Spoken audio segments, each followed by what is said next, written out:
Hi friends, ఈ వీడియోలో మనం మన పురాణాల ప్రకారం గ్రంథాల ప్రకారం ఉన్న లోకాల గురించి మాట్లాడకపోతున్నాం. చాలా మందికి మనకి ఎన్ని లోకాలు ఉన్నాయో తెలియదు. ఎక్కువ మందికి తెలిసిందల్లా భూలోకం, స్వర్గం, నరకం, ఈ 3 లోకాలు మాత్రమే. నిజానికి మన పురాణాలు, గ్రంథాలు, అథర్వణ వేదాల ప్రకారం మనకి 14 లోకాలు ఉన్నాయి. అవేంటో తెలుసుకుందాం రండి. మొదటిగా ఊర్ధ్వలోకాలు, ఇవి 6 ఉంటాయి. తర్వాత మధ్యలోకం, ఇక్కడ మన భూలోకం మాత్రమే ఉంటుంది. అని కింద అథర్వలోకాలు, ఇవి మొత్తం 7 లోకాలు ఉంటాయి. ఊర్ధ్వలోకం, ఇవి 6 ఉంటాయని మనం ముందే చెప్పుకున్నాం. మొదటిది సత్యలోకం, దీన్నే బ్రహ్మలోకం అని పిలుస్తాం. అన్ని లోకాల కంటే పైన ఉంటుంది. ఇక్కడ బ్రహ్మ, సరస్వతీదేవి కొన్ని ఆత్మలతో నివసిస్తారు. 2. తపోలోకం, ఇక్కడ 4 పిల్లలు నివసిస్తారు. వాళ్ళని మహావిష్ణు యొక్క అవతారాలుగా చెబుతారు. వాళ్ళే సనక, సనందన, సనాతన, సనత్ కుమారులు. వీళ్ళకి ఏ లోకానికైనా వెళ్ళగలిగే అనుమతి ఉంటుంది. వీళ్ళు ఆ లోకంలో ఎక్కువ తపస్సు చేస్తూ ఉంటారు కాబట్టి దానిని తపోలోకం అంటారు. 3. జనకలోకం, ఇక్కడ విరాజ్ అనే దేవుడు నివసిస్తూ ఉంటాడు. 4. మహర్లోకం, ఇక్కడ మునులు, మహర్షులు నివసిస్తూ ఉంటారు. వీళ్ళకి ఏ లోకంకైనా వెళ్లి రాగలిగే శక్తి కలిగి ఉంటారు. వీళ్ళు సుమారు 432 కోట్ల సంవత్సరాలు బతుకుతారు. వీళ్ళు వాళ్ళు చేసిన కర్మల ప్రకారం సత్యలోకంలో కానీ మహర్లోకంలో కానీ చేరుకుంటారు. 5. స్వర్గలోకం, ఈ లోకంలో 35 మంది దేవీ దేవతలు నివసిస్తూ ఉంటారు. ఇక్కడ వాళ్ళకి రాజు ఇంద్రదేవుడు, వాళ్ళ రాజధాని అమరావతి.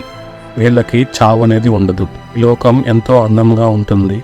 వీళ్ళ కర్తవ్యం రాక్షసులకి వ్యతిరేకంగా ఉండి రాక్షసుల నుండి ఈ బ్రహ్మాండాన్ని రక్షించడం.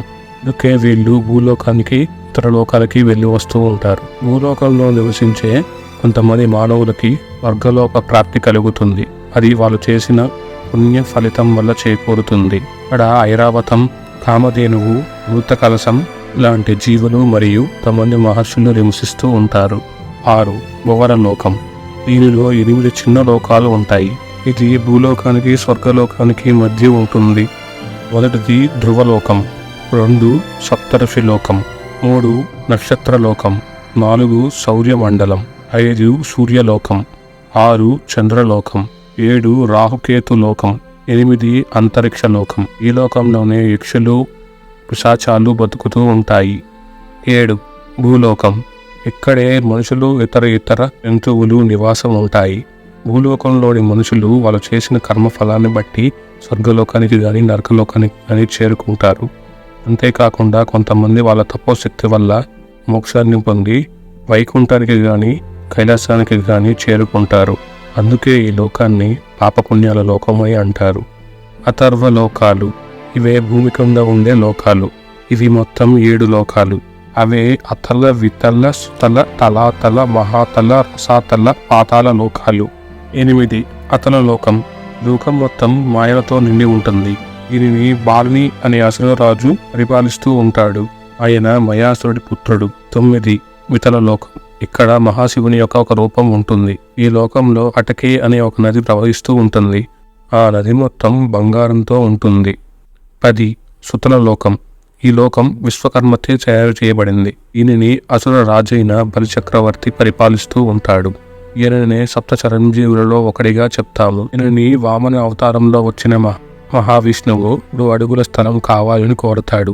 అప్పుడు బలిచక్రవర్తి సరే అనగా ఆయన విశ్వరూపం దాల్చి 1 అడుగు భూమండలం పైన, ఇంకో అడుగు ఆకాశంలో పెడతాడు. 3వ కాలు ఎక్కడ పెట్టమని అడగగా బలిచక్రవర్తి తన తల మీద పెట్టమని అడుగుతాడు. ఆయన దాన గుణానికి మెచ్చిన శ్రీ మహావిష్ణువు ఈయనని ఎప్పటికైనా స్వర్గానికి అధిపతి చేస్తానని చెప్తాడు. తర్వాత ఆయనను సుతల లోకానికి పంపివేసి ఆ లోకానికి రాజుగా నియమిస్తాడు. 11 తలాతల లోకం, ఈ లోకాన్ని మాయా అనే అసురుడు పరిపాలిస్తూ ఉంటాడు.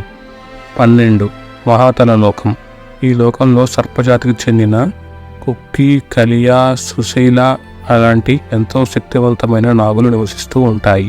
13 రసాతల లోకం, దీనిని రాక్షసుల యొక్క లోకం అంటారు. ఇక్కడ ఎంతో భయంకరమైన రాక్షసులు నివసిస్తూ ఉంటారు. 14 పాతాళ లోకం, ఇక్కడ లోకానికి రాజు వాసుకి. ఒకానొక సమయంలో నారద మహర్షి పాతాళానికి వెళ్ళగా ఈ లోకం స్వర్గాన్ని మించిన లోకంగా ఉంటుందని చెప్పారు. లోకంలో సూర్యుని ప్రకాశం పడదు గనుక నివసించే పాముల యొక్క తలపై ఉన్న నాగమణుల వల్ల ఎంతో ప్రకాశవంతంగా, అందంగా కనిపిస్తుంది. ఇక్కడ ఎంతో అందమైన నదులు, సరస్సులు ఉంటాయి. ఈ లోకం కింద 2 లోకాలు ఉంటాయి. మొదటిది పితృలోకం. ఇక్కడ మన పితృదేవతలు నివసిస్తూ ఉంటారు. మన పిండ ప్రదానం చేసిన తర్వాత ఆ ఫలితం ఇక్కడికి చేరుకుంటుంది. రెండవది నరకలోకం. ఈ లోకాన్ని యమధర్మరాజు పరిపాలిస్తూ ఉంటాడు. ఈ లోకంలో ఆయన చిత్రగుప్తుడితో కలిసి పాపాలను లెక్కించి వాళ్ళకి శిక్షణ వేస్తూ ఉంటాడు. దీని గురించి మన గరుడ పురాణంలో పూర్తిగా వివరించబడింది. ఇవి మన సనాతన ధర్మంలో చెప్పబడిన 14 లోకాలు. వీటిలో వైకుంఠం మరియు కైలాసం లేదని మీరందరూ అనుకోవచ్చు. కైలాసానికి అధిపతి మహాశివుడు, అలాగే వైకుంఠానికి అధిపతి శ్రీ మహావిష్ణువు. వీళ్ళు నివసించే లోకాలని ఆధ్యాత్మిక లోకాలు అని అంటారు. మనం మాట్లాడుకున్న 14 లోకాలు మెటీరియల్ మరియు రిచువల్ మ్యాటర్ని కలిగి ఉంటాయి. వాటితో ఈ ఆధ్యాత్మిక లోకాలకి ఎటువంటి సంబంధం ఉండదు. ఈ లోకానికి చేరుకోవటం కేవలం మోక్షం వల్ల మాత్రమే సాధ్యమవుతుంది. ఈ ఇన్ఫర్మేషన్ కనుక మీకు నచ్చినట్లయితే ప్లీజ్ సబ్స్క్రైబ్ చేసుకోండి. అలాగే బెల్ ఐకాన్ని ఆన్లో పెట్టుకోండి.